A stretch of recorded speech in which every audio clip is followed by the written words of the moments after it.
Hey, my loves. Happy Sunday. It's me, Keisha, and I'm here with this week's All Tea, All Shade, Love and Marriage Huntsville, Season 10, Episode 11 recap. Let me take a little sip of water. I hope you guys had a wonderful weekend. I did. But in this week's episode, Martell meets up with Destiny and Chris because he's selling a property like he's about to build, renovate. Child, don't give me the line.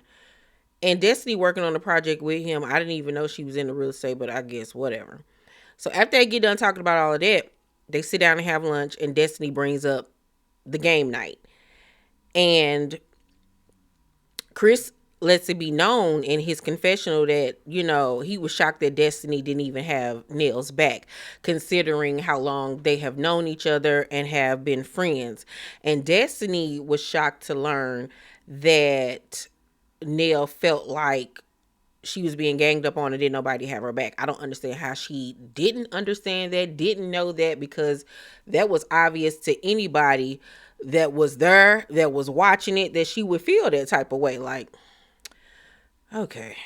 So Martell then grills Destiny on her love life with Will and the bodyguard, Twan, which is Lance, her ex little boo thing's god brother. And she was like, it's over with Lance. Twan is cool. Will is cool. We're just dating. It ain't that serious. Da da da da. So Martell was like, I don't know if Will would be the one, considering the conversation we had at the gym. He act like he want to hit it and quit it. And she was like, well, if that's what he on, then that ain't what's happening over here. And so he was like, how you think you gonna get a man basically withholding schmicks or whatever? And she was like, a man that is worthy of me is willing to wait until I'm ready, which I 1000% agree with. And this is like, Martell, you are the last person to be sitting up here trying to give anybody dating advice about anything, okay? Just sit back in your muscle shirt and be quiet, all right? And he got the nerve to be trying to question her about her moral values. What she should have asked him is, okay, so if it was Malia or one of your other kids and some dude was trying to pressure her into having sex, how would you feel? Oh, okay. Exactly. I'm not about to sit up here and listen to no nigga whose shirt is on a life support, okay? Boy, bye. It's a code red with that button. Because that button looked like it was about to pop at any second. Shut up. Shut up, Martell. It was actually refreshing not seeing you for real on the last couple of episodes. It really was. So we go to Nell's house. She's talking to Chris about opening up her boutique called Posh and Pritzy. Love Nell. Love her down. Fashion and Nell never put together. And it's not even that the pieces that she picks out for herself aren't good. I just think that they're not put together right. So maybe she will be able to pick some nice pieces for the store for women. We shall see. Okay, we shall see. So Lance popped by the house and they discuss Look Chris being frustrated because he feel like Lance should be paying him more. Now, mind you, he used to work for his big brother previously. I guess it didn't work out. Now he working for him again. But Lance feel like, he need more experience and things of that nature or whatever. These Fletcher kids, child, I don't even know what to think about these kids because they just all over the place, child. 1 minute Chris in jail, the next minute he want to raise. It's like, child, okay, whatever. So they decide then to have a family dinner because there's a lot of stuff that needs to be put out on the table. Destiny and Will go on another date. They rollerblading and stuff, and he set up a little nice picnic for her and all of that little cute stuff. My thing is, if you know all you want to do is fuck, why are you going through all of the hoops of taking her on dates and wooing her and then pulling out a little plastic toddler basketball that you done stole from one of your 4 kids to sit up here and tell her stuff about your past and how you played basketball in high school and it was your first love? Like, all of that's too much. And then men be wondering why women then click out on them, because you know in your head what your intentions are, and it's just to smash, but yet and still you're wooing me like you want it to be something more. Then when I do give you the cootie cat, you chuck me up the deuce, and then I'm sitting here wondering why you ain't answering the phone no more, because you was doing all of that, and now all of a sudden it's you gone in the wind. Just be honest about what it is that you want from the beginning, instead of playing all of these little stupid ass games with women. You too goddamn big for all of this foolishness. I officially do not like that nigga. Do not like him at all. So, like I said, he gets to telling her about himself and doing all this extra shit. And then it comes out that this nigga got 4 kids with 4 different baby mamas. Any stock that he had went downhill at that point. Like, we don't need to have no conversation. Okay? We don't need to have no conversation at all, because you a whore. You a rat. You been slutted out. That dick is for everybody. Ew. Like, I'm okay. I'm all right. And men need to start realizing that how they look at women like they been used up. We look at y'all the same exact way, because ew, 4 kids, 4 different baby mamas, and your youngest is a 6-year-old girl. Goodbye. Yeah, well, you can't do nothing for me. You over here paying 4 bitches child support. When you gonna be able to take me shopping? When you gonna be able to take me on a vacation? Never. You could probably only get my nails done, and it probably just the nails, and it probably would just be a fill-in. It won't even be a whole new fresh set. Like, boy, no. No. You could tell right then and there, like, Destiny was even turned off by him. And she was like, do you want to be in a relationship? Like, what you looking for? He was like, he would commit to the right person or persons. And she was like, oh, okay. Like, you want to be in some type of polygamy type stuff. You want to be in a polyamory type of relationship. Yeah, no. No. No. Like, that just turned me off even more. Then he continues to just be disgusting and just bleh, by talking about another date. He asked her for another date, and I'm like, why do you want to go on another date with her when it's obvious that she doesn't want the same things that you want? Oh, it's because you're laser focused on getting in her panties. Okay. But then he goes on to say that he would never lie to her, but he may not volunteer the truth. Nigga, if you don't get your green eggs and ham looking ass out my goddamn face with all of these stupid ass riddles, like, you are so whack and lame. And it's just like, you think this shit is cute? Ew, you have no game whatsoever. This shit only work on a bum bitch like Ariane. Like, girl. So then Destiny asks him about the whole hit it and quit it comment that he made to Martell. And he was like, oh, so you and Martell talk a lot? Like, y'all cool? She was like, yeah, that's my boy. And he was like, well, it was probably a joke. It wasn't a joke at all. It wasn't a joke at all. Like, you too grown and big to be sitting up here lying. Like, what's the point? Be honest about what it is that you want. So then we find out that him and Twan are actually really good friends. So good of friends that they've been friends since like 2002. And when he initially asked Destiny about Twan, she was like, he was just my bodyguard or whatever. And he was like, well, yeah, that's like my partner. Like, we cool. And she was like, oh, well, yeah, okay, that's pretty much a wrap. Letting it be known that it was more than just a working relationship or whatever. So,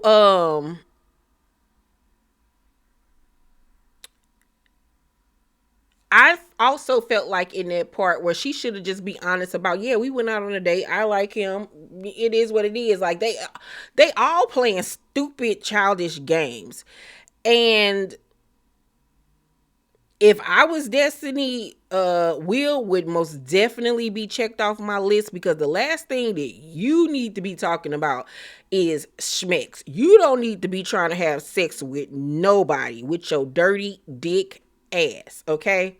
You look like you stay ashy. It look like you don't even know what some Jergens is. Your hair look dry and brittle. Like, no, I'm all right. Nope. So then Will and Martell and Ken are out playing basketball together, and he confront Martell about telling Destiny what he said about the hit it and quit it thing. And he was like, that's my homegirl. Like, that's my girl. And he was like, oh, okay. So now I know I need to watch myself, what I say around you. You should watch yourself and what you say, period. Because you literally talk like a stupid jock from a 1980s rom-com teen movie. You sound so stupid. You sound like a fucking dickhead, like a fucking twat, okay? So he get to talking about how he ain't looking for nothing serious. And Martell was like, y'all look good together. He was like, yeah, I mean, we probably look good together. She probably look good on my arm. Excuse you, fake ass Ving Rhames. Like, who do you think you are? Like, cause whoever you think you are not. Okay? Like, he think, cause he got some muscles, that he is that nigga. And it is so not giving that nigga energy at all. So he just get to talking all cocky and doing all of this, that, and the third. And I'm just looking at him, y'all. I'm just looking at this nigga and analyzing him from head to toe. And I'm like, Will, you got 2 plaits in the top of your head. 2 rough ass plaits that you look like you got braided over 2 months ago. Let's start with that. Then did y'all peep game that this nigga got piercings in his biceps? I've never seen no fuck shit like that before in my life. This nigga straight up had a piercing in each of his biceps. If you don't believe me, go back and look. I ain't never seen no fuck shit like that. That's some weird freaky shit. For anybody to even think about doing something like that, you're a weirdo, okay? And you be on some freaky shit. Wouldn't be surprised if you got your anus pierced, okay? And then on top of that, the piercings is this big. It's like he went to Kay's jeweler and got 2 diamond stud earrings and had them implanted in his arm. Like, what? Then I'm looking at him like, well, how you got these 2 little bitty piercings in your ears? I mean, in your biceps. Like, it looks so dumb, because you got this big old log of an arm and then this little tiny little diamond in your arms. Like, you trying to make fetch happen? Because I ain't never seen that happen. And on top of that, I'm looking at his whole makeup from up top to down low, and it's just like, you need to stop skipping leg day, sir. You can't be giving Brock Lesnar up top and then TLC at the bottom. It's giving don't go chasing waterfalls. Like, how your legs that little and then your upper body so big? Like, you just wrong all around, okay? Don't like him. He's a nuthead. So then the Fletchers have their little family dinner, and Lance invited his new boo thing, Kierra, that he bought to Fletchivities with him. And Chris and Nell are shocked that he's bringing her. He was like, this must be serious. Like, this is a family dinner. Like, huh. So she get there, really pretty girl. Now that we actually got to look at her face, gorgeous girl, but was doing so much, so thirsty. Calm down, Tiger. I was like, girl, reel it in.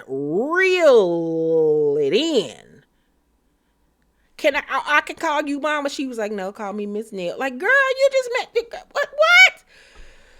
Thomas, I be coming over for more dinners. You Better lay low. So we find out that her and Lance were actually in the same daycare class at Nell's daycare back in the day, which is actually a cute little story. Twan comes over because once again, he's the god brother. So, they're in the kitchen, Kierra with Nell and one of Nell's daughters, and they talk about fleshtivities or whatever. And Kierra says that she felt like Destiny was staring at her the whole night. Like she'd look up and she had this like, little smile on her face, but like she just kept on feeling like the girl was staring at her all night. And so Kierra was like, do you think she'll feel some type of way that I'm over here? And Nell was like, she probably will. Actually, I'm trying to figure out why she pulled up outside my house. I looked outside and he was out there talking to Destiny. I'm like, damn, Nell, you just did put it all out there on the floor. Like, you don't give a damn about putting your son on blast. I was like, why did she just say that? Like, is she trying to be messy? What is going on? So the girl, Kierra, immediately looking like, oh, really? They was outside talking because he was over there with the kids and had left to go get pizza, and then he come back and now him and Destiny outside talking. And she didn't know nothing about that. He didn't even bring that up to her. And mind you, this happened a few days after Fletchtivities. So all that fronting and stunting that Destiny be doing times now, it's over with, Lance. I'm moving on. Like Maya. Girl, okay. So they get to the table, sit down and have dinner, and Kierra confronts Lance about it at the table in front of his family. And I'm looking like, what in the fuck is going on? Like, did the producers tell her to do that? Because, or unless she ain't got no couth, ain't got no home training, why would you bring this up at the table in front of everybody? You don't even know these people like that. This is so cringy. I was like, what in the hell? He says that he had came back with the pieces. He got out the car and he saw a car sitting in the middle of the street. And he was looking and he realized it was Destiny. She pulled up. He said they talked outside for about a good 10 minutes and they had closure. And she was like, 10 minutes? Why you ain't tell me nothing about this 10-minute conversation? He was like, because it was nothing. And he was saying that she was in the neighborhood because she was trying to get her kid to sleep. First of all, Big Chris was like, she don't even live over here. She live all the way across town. Why would you be driving all the way over here to put your kid to sleep? And let's keep it a buck. Destiny's son-in-law, ain't that nigga like 17 and about to go off to college? Ain't no way in hell she trying to drive that big ass boy around to put him to no goddamn sleep, girl. That's the stupidest excuse I ever heard. You came all the way over there to pull up on him. Period. I'm pretty sure that how it really went was that she called him and was like, I want to pull up on you. And he was like, all right, I'm on my way to my mama's house. Pull up. And that's exactly what happened. Like, stop. And it's given very much. She felt some type of way that you brought old girl. That old girl is pretty. Girl, okay, Destiny. But Lance, you full of shit too. You full of shit. So, Twan then brings up how him and Destiny went out on a date. And everybody was like, oh, you did? And did y'all see the way Lance looked? Lance was like that bitch didn't tell me shit about y'all went out on no motherfucking date after she pulled up on my ass. Destiny is playing a Game of Thrones, okay? So, Nell then brings up Lance saying that he wasn't ready to date. And he was like, well, we're dating. Have I made it exclusive? No. Am I seeing anybody else? No. This is why I'm so happy I'm single, because I don't have time for these stupid ass games with niggas. Like, Like, what in the Riddler is going on? So she was like, okay, well, when you ready to make it exclusive, you got to ask me to be your girlfriend.